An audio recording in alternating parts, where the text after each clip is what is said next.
धर्मेंद्र सिंह देवल उर्फ ही man of Bollywood, जिन्होंने पंजाब के एक छोटे से गांव साहनेवाल से निकलकर कई दशकों तक फिल्मी जगत पर राज किया और अपनी अभिनय कला का ऐसा जादू चलाया कि वो सीधे लोगों के दिलों में जा बसे।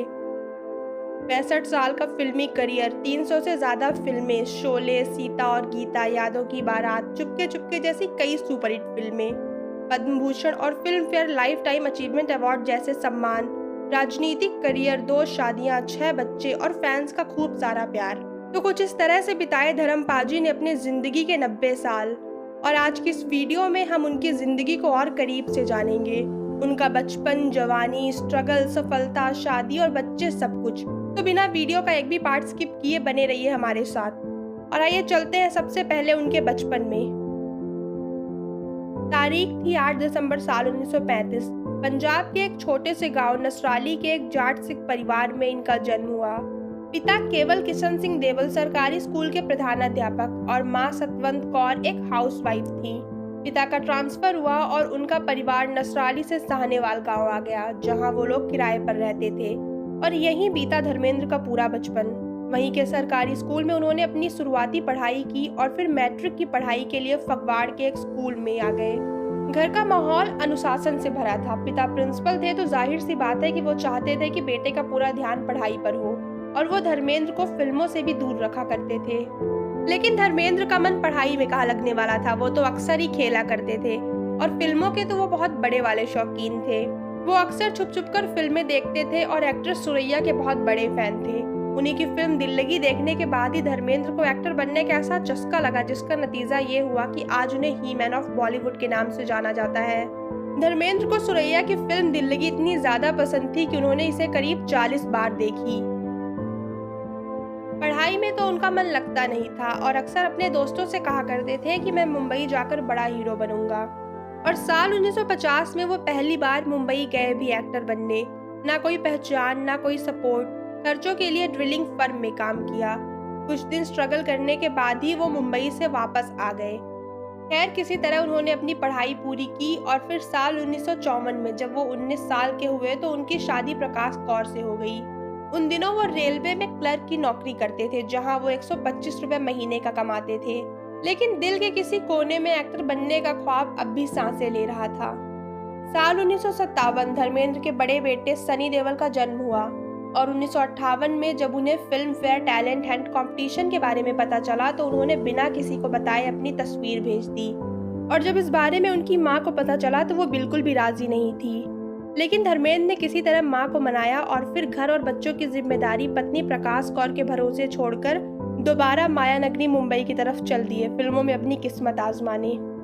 मुंबई पहुंचे, कंपटीशन में हिस्सा लिया और दूसरा स्थान हासिल किया। वो अक्सर कहा करते थे कि मुझे वो जीत मेरे माँ के आशीर्वाद से ही मिल पाई थी। हालांकि कंपटीशन तो जीत गए, लेकिन काम वो तो अब भी नहीं मिल पा रहा था। काफी मशक्कत करने के बाद जब कुछ हाथ नहीं लगा तो वो दोबारा मुंबई छोड़ने जा रहे थे। लेकिन तभी उनके एक दोस्त एक्टर मनोज कुमार ने उन्हें समझाया कि 2 महीने और देख लो और फिर भी काम ना मिले तो वापस चले जाना। और इस मौके ने धर्मेंद्र की जिंदगी बदल दी, क्योंकि इन्हीं 2 महीने के भीतर उन्हें उनकी जिंदगी की पहली फिल्म मिली। और फिर धर्मेंद्र साल 1960 में आई अर्जुन हिंगोरानी की फिल्म दिल भी तेरा हम भी तेरे से अपने फिल्मी सफर पर चल पड़े। भले ये फिल्म कुछ खास ना चली हो, लेकिन इसके बाद धर्मेंद्र ने कभी अपनी जिंदगी में पीछे मुड़कर नहीं देखा।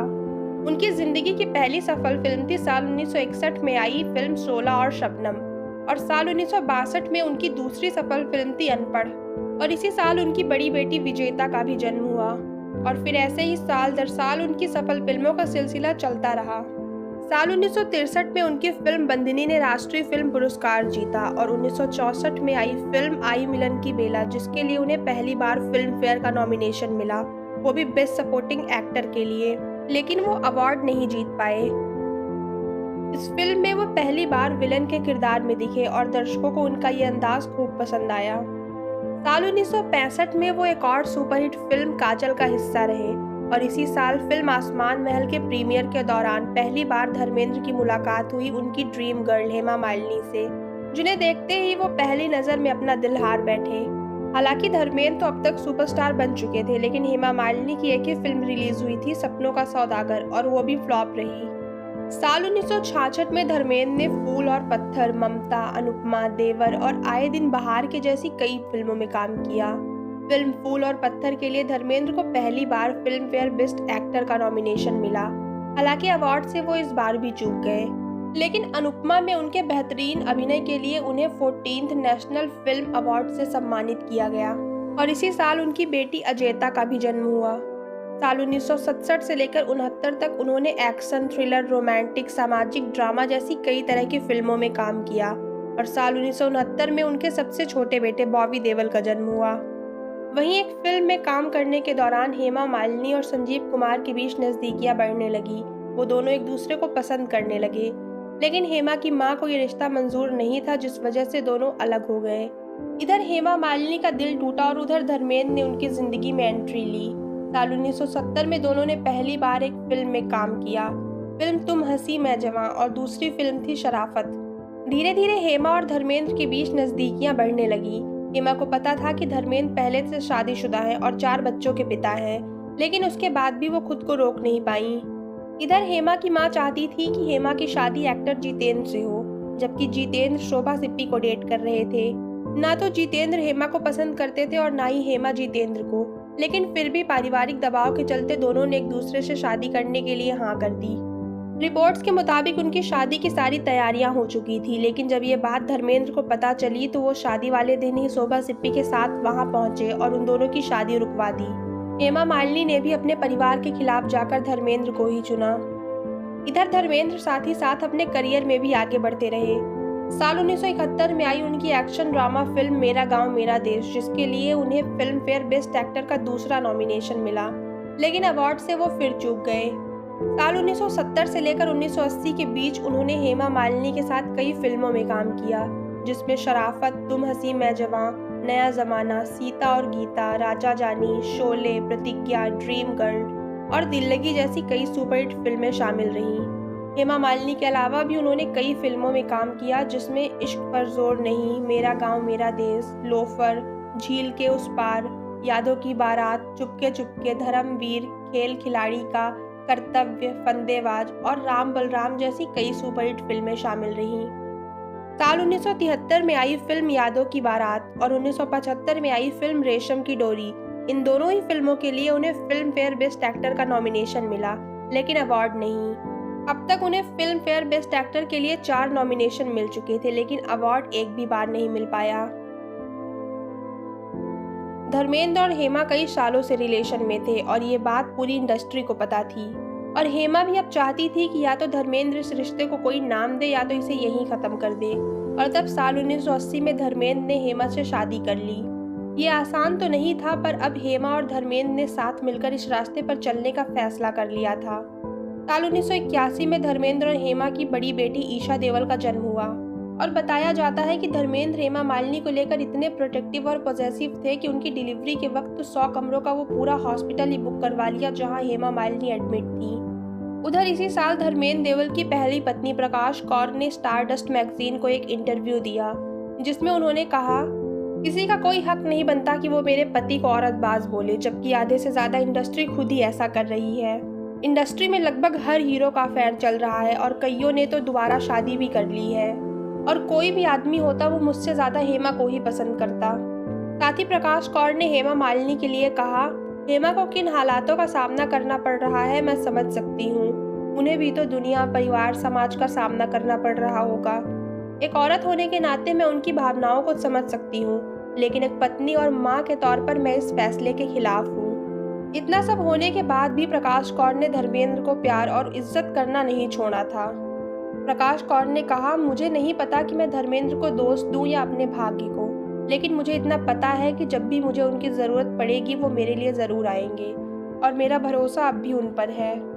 साल 1983 में धर्मेंद्र ने अपनी प्रोडक्शन कंपनी खोली, नाम रखा विजेता फिल्म्स। इसी प्रोडक्शन हाउस से धर्मेंद्र ने साल 1983 में फिल्म बेताब से सनी देओल को और 1995 में फिल्म बरसात से बॉबी देओल को लॉन्च किया था। साथ ही साथ वो खुद भी फिल्मों में काम करते रहे और हर साल उनकी एवरेज 2 से 3 फिल्में तो आ ही जाती थी। और साल 1985 में जन्म हुआ उनकी सबसे छोटी बेटी आहाना देओल का। 1990 का दशक शुरू हुआ तो धर्मेंद्र की स्टार पावर कम होने लगी और मार्केट में शाहरुख, सलमान, आमिर और अक्षय जैसे सितारे छाने लगे। अब तक धर्मेंद्र को फिल्म फेयर के लिए कई नॉमिनेशंस मिल चुके थे, लेकिन अवार्ड एक भी बार नहीं मिला। और साल 1997 में फाइनली कई नॉमिनेशंस के बाद उन्हें film fair life time achievement award से सम्मानित किया गया। जब धर्मेंद्र अवार्ड लेने स्टेज पर पहुंचे तो उन्होंने बताया कि पिछले कई सालों से जब भी मुझे नॉमिनेशन मिला है, मैं बिल्कुल बन ठन कर पूरी तैयारी के साथ आता था। सूट बूट टाई सब कुछ एकदम परफेक्ट, लेकिन मुझे कभी भी अवार्ड नहीं मिला। और इस बार ना तो मुझे कोई उम्मीद थी और ना ही मैंने कोई तैयारी की थी, तो इस बार मुझे अवार्ड मिल गया। साल 2004 में धर्मेंद्र ने राजनीति का रुख किया और 2004 से लेकर 9 तक बीजेपी की ओर से राजस्थान बीकानेर के सांसद पद पर काम किया। हालांकि बताया जाता है कि जब भी सदन का सत्र चलता, धर्मेंद्र कभी भी वहां मौजूद नहीं होते थे। वो अक्सर या तो अपनी फिल्मों की शूटिंग में बिजी होते या फिर अपने लोनावला वाले फार्म हाउस पर वक्त बिता रहे होते। सांसद बनने के बाद भी धर्मेंद्र के फिल्मों का सिलसिला नहीं रुका। ये कहना गलत नहीं होगा कि धर्मेंद्र ने मरते दम तक फिल्मों में काम किया। सांसद पद पर होते हुए और उसके बाद भी धर्मेंद्र की कई सारी फिल्में रिलीज हुई, जिनमें लाइफ इन अ मेट्रो, जानी गद्दार, अपने, यमला पगला दीवाना और इसके 2 सीक्वल्स, रॉकी और रानी की प्रेम कहानी, तेरी बातों में ऐसा उलझा जिया और उनके जीवन की आखिरी फिल्म 21 भी शामिल है। हिंदी के अलावा धर्मेंद्र ने पंजाबी और बंगाली फिल्मों में भी काम किया है और साल 2011 में reality show India's got talent के जज भी बने थे। साल 2012 में उन्हें भारत के तीसरे सर्वोच्च नागरिक सम्मान पद्म भूषण से सम्मानित किया गया। इन सारी चकाचौंध से हटकर अगर उनकी निजी जिंदगी को देखें तो धर्मेंद्र मिट्टी से जुड़े हुए इंसान थे और उन्होंने कहा था कि मिट्टी से जुड़कर उन्हें मानसिक शांति मिलती है और उनके बचपन से जुड़ी गांव देहात की यादें भी ताज़ा होती हैं। वो अक्सर अपना समय लोनावला वाले फार्म हाउस पर बिताते थे, कभी हेमा मालिनी के साथ तो कभी अपनी पहली पत्नी प्रकाश कौर के साथ, जहां वो ट्रैक्टर चलाते, खेती करते और फल सब्जियां उगाते और साथ ही उन्होंने कई गाय भैंस भी पाल रखी थी। धर्मेंद्र अपना ज़्यादा से ज़्यादा वक्त अपने फार्म हाउस पर बिताते थे क्योंकि उन्हें शहर की चकाचौंध भरी जिंदगी से ज़्यादा गांव की सादगी से भरी सरल जिंदगी पसंद थी। पिछले साल 24 नवंबर 2025 को उम्र संबंधी बीमारियों के चलते वो हम सबको हमेशा के लिए छोड़कर चले गए और अपने पीछे छोड़ गए अपने फिल्मों की इतनी बड़ी विरासत, जिसके जरिए लोग उन्हें हमेशा ही याद करते रहेंगे। वो ना सिर्फ अपने फैंस बल्कि अपने परिवार के लिए भी काफ़ी कुछ छोड़ कर गए हैं। खबरों के मुताबिक धर्मेंद्र अपने पीछे छोड़ गए हैं 400 से 500 करोड़ की संपत्ति, जिन पर अब उनके परिवार का हक होगा। तो दोस्तों, हमारे ही मैन ऑफ बॉलीवुड के जिंदगी का ये सफर आपको कैसा लगा, हमें कमेंट्स में ज़रूर बताइएगा। और मिलते हैं एक और नए वीडियो में किसी और लेजेंड की लाइफ स्टोरी के साथ। तब तक के लिए अपना ख्याल रखिए। धन्यवाद।